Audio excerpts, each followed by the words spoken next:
Come on, Sherman. Be the Shermanator. Like the movie. How clever. It seems many of you have suffered at the hands of Dragon's instruction sheets, but I think we mostly agreed that they can build into great looking models. But with the build behind me, it was now time to create the unique field applied camouflage scheme using some different techniques you may not have seen before. So strap in as I take you through the complete painting and weathering process of this Dragon M4 105 Sherman. Come, Sherman, quick! After removing the tracks and the turret in preparation for paint, I like to give the model an all-over dust off with an anti-static brush. This should remove any fine particles or dust that's settled during the build, and once content, the model is primed in a Titan product straight from the rattle can. This is done outside due to the overspray and the excessive fumes. And what the primer will do is it ensures the elements such as the putty, the etch, resin and the plastic are all unified and will hold that next layer of paint properly. I picked myself up a set of this newly released, or at least re-released set of AK Real Colour acrylic lacquers. The range has seen a change to the bottle and they've now moved to a dropper style to distribute the paint. And from what I can tell, the mixture of the paint seems to be an airbrush ready formula. So I thought I'd give it a go on this model. I love the idea of the dropper style to transfer the paint and trialed it straight from the bottle, but I found thinning it to around 30% retarder thinner to 70% paint made the paint flow better through the airbrush. I often share the ratios I'm using, but take that for what it's worth because every paint is different. So whilst this paint sprays well with that ratio of thinner to paint, others may require more or less thinner depending on how viscous that paint is straight out of the bottle. Let me know if you'd like a video dedicated to thinning ratios down in the comments below and I'll see what I can do for you. But back to the colour, and it performed beautifully over that dark grey primer base and has excellent opacity as well as a lovely tone to that colour. So as far as the paint goes, I'm very happy, but that new dropper style of bottle means the cap has to be manually removed to salvage any excess paint from the airbrush cup. And speaking of new, I'd also picked up a couple of the AK paint markers to trial. I was restricted with the available colours but used the closest grey to represent rubber that I could. The pen style of application made short work of painting in that rubber colour on these road wheels, and I'd recommend it pretty highly for this application. Moving to the camouflage scheme, and as I shared in the build video, I'd found this unique field applied scheme and wanted to try and replicate it. I'd seen it interpreted in many ways, but looking at the reference image, it appeared to be well defined and sharp for something that was supposed to be created using mud from the local area. You may recall a painting of the weasel I did a few videos back, where I used a liquid mask to define my shapes. That was actually the test for tackling this scheme, and based on the success of that application, I started to apply the shapes that would remain olive drab using the liquid mask to build up those shapes. The product goes on white, looking like some sort of cool winter camouflage scheme. However, you know it's dry once it turns clear. A combination of earth yellow and desert sand from that Real Colour range is used to establish that earthy yellow tone for the camouflage scheme. When painting a scheme like this, there is always some degree of artistic license and interpretation given this was a field applied scheme. For me, it's about trying to create something that's visually appealing as a model, but matches the look in the reference as closely as I can. To help with that look, I'm applying the paint in an imperfect, mottled way to represent irregularities in that application. Variation can also be created by adjusting the paint coverage in places, creating a greater opacity in the finish. That tonal variation is further expanded by upping the amount of that desert sand in the paint mix and blowing in highlights over shapes, and then adding a little bit of white to that mix to expand that colour gamut even further. I'm also able to create some vertical streaking with this mix by moving the airbrush in a downward motion and releasing the trigger as I move it. It's a great way to simulate rain streaks and just general wear and tear. Removing paint masks is always a do or die moment, and there is always a degree of excitement as they come off. The latex masks are carefully removed using a tip of an old airbrush needle. Any ragged edges can be tightened up by gently rubbing a piece of blue tack over that shape. I was really happy with the foundations of this scheme, and this technique had done its job to perfection. I then moved to a post shading technique, of which I pretty much regretted straight after. Post shading is one of my go-to techniques, but I think it detracted from the look of this model because of the busy nature of the scheme as it was. It just made it flat and messy, and I decided to give it a day and see how I felt about it with fresh eyes. Fine, let's sleep on it. The decal sheet is simple and gives the option to make just about any code you like.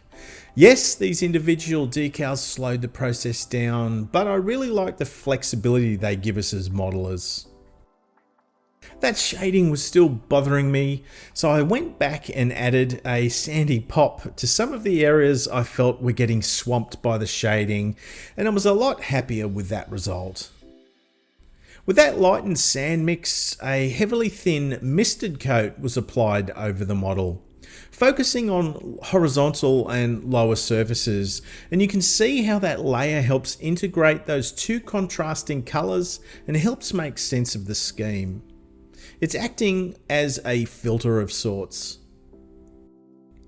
I tend to find painting stowage is a bit of a chore, but these elements are such an important part of the model and need to be treated as such.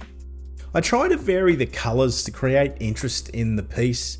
However, it's important to base those choices in some realm of plausibility. I begin by blocking in the colours using acrylics and a fine brush. I then try to create lighter tones and highlights, as this will create depth and volume in those shapes. The wet palette allows the paint to remain wet and thin, which will better help me graduate and blend those tones. With all of the basic painting complete, it was now time to apply some enamel washes. This is the step that can really bring a model to life, but there is a danger in adding washes over such a complex scheme, as it can drag the colour tone down and make everything look overly dark. I used a mid-tone brown as my wash for the majority of the shapes. Application is as simple as keeping the brush wet with a white spirit and the paint, and then letting the paint find its way around the details of the model. Some paints flow better than others, so it is okay to help the paint find its way through the recesses. A little mess is inevitable, and once the paint is touch dry, it can be cleaned and refined using a cotton bud moistened with a white spirit. I'm working around the shapes of the model to ensure every position is addressed. A textured soil mix is created using dirt from the driveway with the addition of fine clippings from a ball of seagrass. It can then be distributed around some of the horizontal surfaces of the tank, and it's then held in place using a drop of sand and ballast freeze from VMS. This product is water-based, so it can be diluted to help combat tide marks when it dries, as well as help it flow better through the soil at this stage. Using natural elements like soils and grass clippings help create a sense of realism, as it introduces an organic element to the hard lines of that plastic model. Not only are enamel paints great for pin washes, but they can also be used to create interesting streaking effects over your model. I'm using a product called Streaking Grime and one called Rain Marks. Using a fine brush, I start by painting in streak lines in logical places over the sides of the model. I'm trying to think where there may be water, fuel or maybe dirt runoff and adding streaks in those sections. I'm using the streaking grime in some places and the rain marks in others. The different colours will create variation over these surfaces and present a more interesting look to the finish. Once the paints are touch dry, a flat brush with a tiny amount of white spirit is used to blend the streaks in an up and down motion. I'm trying to blend and integrate them rather than remove them, and there is a certain amount of touch in this technique, so be sure to have a bit of fun with it. The worst thing that can happen is you remove the whole layer and you just have to try again, and that's the beauty of painting enamels over lacquer paints. You may have seen me use oil paints to do a little bit of streaking in the past. However, enamels tend to have a little bit more body to them and will present in a more prominent way than the oils might. The oils tend to be a little bit softer, which is why I've chosen enamels in this instance. The same techniques are then used over the turret, but in a more refined way. As a general rule, my weathering gets heavier from the top down. I'd been holding off weathering the wheels and bogies because I was waiting for the tracks that I'd ordered to be delivered, but I used this opportunity to add a layer of dust using a thinned, to me a buff colour. Keeping the paint thin will make that paint more translucent, which will help to present that dusty overtone. I'm focusing on the lower edges of the model for the heaviest coverage, but I'm also using this layer to blend in some of those natural dirt deposits I'd set in place earlier. The T-Rex tracks arrived and were gorgeous to look at, but I gotta tell you, time seemed to slow to a crawl trying to assemble them. The fit of the metal pins was so tight, I found them pretty unusable and ended up having to ream the holes out slightly using a micro drill. And after about 8 hours, I hadn't even assembled one length. I began resenting the whole project and did the most empowering thing I could think of. I decided to put them back in the drawer and use a set of vinyl tracks from another Dragon Sherman I had in the stash. It was like a dark cloud had been lifted, and I'm sure you all know that feeling. So be sure to let me know of the time a decision like that set you free with your modelling. I'd love to hear in the comments down below. I'd heard all sorts of horror stories about these vinyl tracks breaking up and degrading over time, but the ones I was looking at seemed to be great and very usable. I wonder if people were using white spirit on them, it might have caused them to fail over time, so I chose to paint them in a water-based atom acrylic paint. They were first painted in a black brown, and then the rubber detail on the track pads could be painted in using a brush. It didn't have to be perfect because weathering would soon be masking everything anyway. A light layer of dust colour that I'd used previously on the hull was applied over the tracks in a random way, and they were then ready to receive their pigment treatment. European earth, dark earth and rubble are ground over the surface of the tracks and distributed in a random way. A small amount of acrylic thinner straight from the bottle is allowed to migrate through those pigments. The acrylic thinner will act as a binder of sorts, although it's only very weak, but once it's dry it should allow me to move and distribute the pigments, which will allow them to build up in and around details and recesses, much like dirt and mud would on the real thing. An enamel mix with a high pigment content called dust and dirt deposits can then be splattered over the tracks to further add natural variation and texture. The beauty of using the enamel here is it will act as a better binding agent for that pigment, helping the pigment stay in place over the tracks. I'm hoping my layers of acrylic paints have sealed the vinyl tracks so as not to expose them to that enamel paint. To finish the look of the tracks, a gunmetal colour acrylic paint is lightly dry brushed over the guide horns, giving the tips of those horns a bit of a pop. The pads of the tracks were rubber, so metallic wear over those elements would be inappropriate for a Sherman. I could then remove the tape I'd used to protect the mating surfaces of those tracks, and then glue the tracks together using a regular modelling cement. To build up my dust and dirt layers in and around the running gear, I first map out the areas I want to carry the greatest amount of dust by using an oil paint directly on the surface.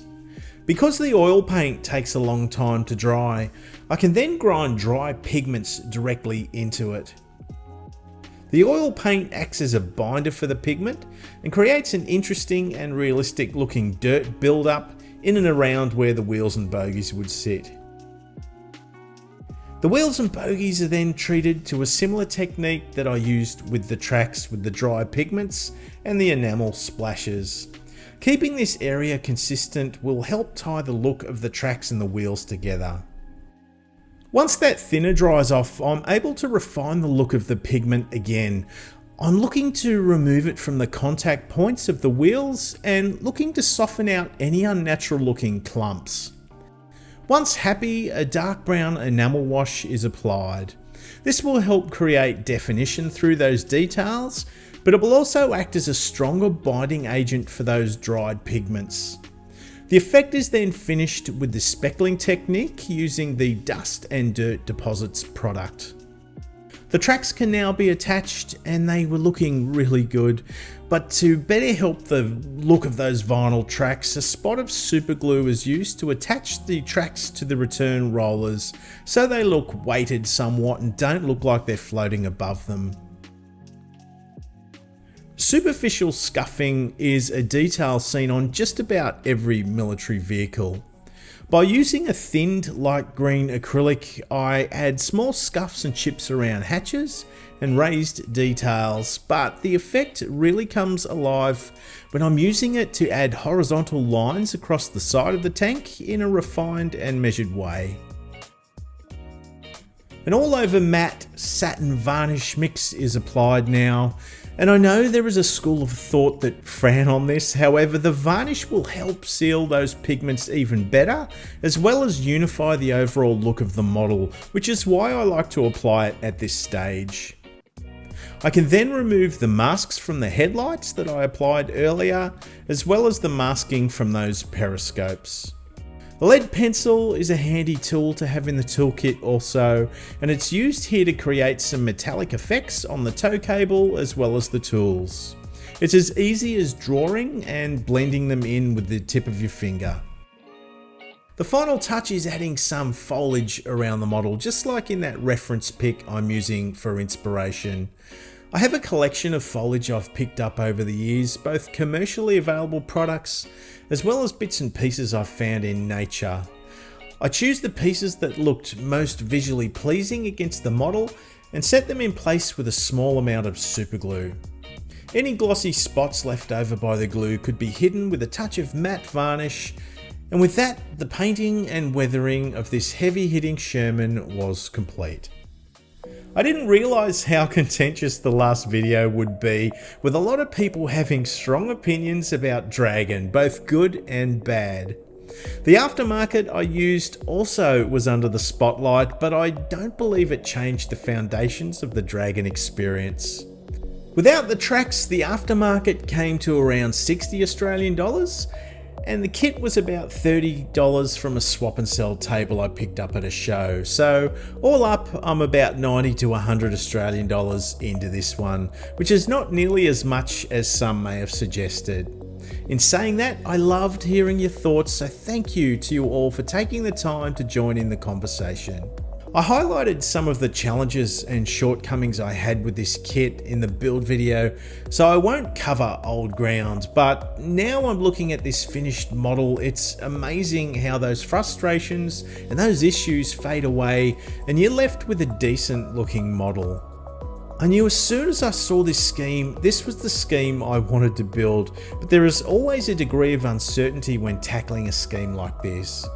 Uncertainty in the thought process as to the best way to execute it, and then further to that, the best way to weather it so it complements rather than detracts from that visually disrupted scheme. Weathering your models can be a real balancing act and often a psychological hurdle for us to overcome, but I'd encourage you to be brave with your own painting and weathering, because pushing those boundaries is where the greatest growth in this hobby comes from.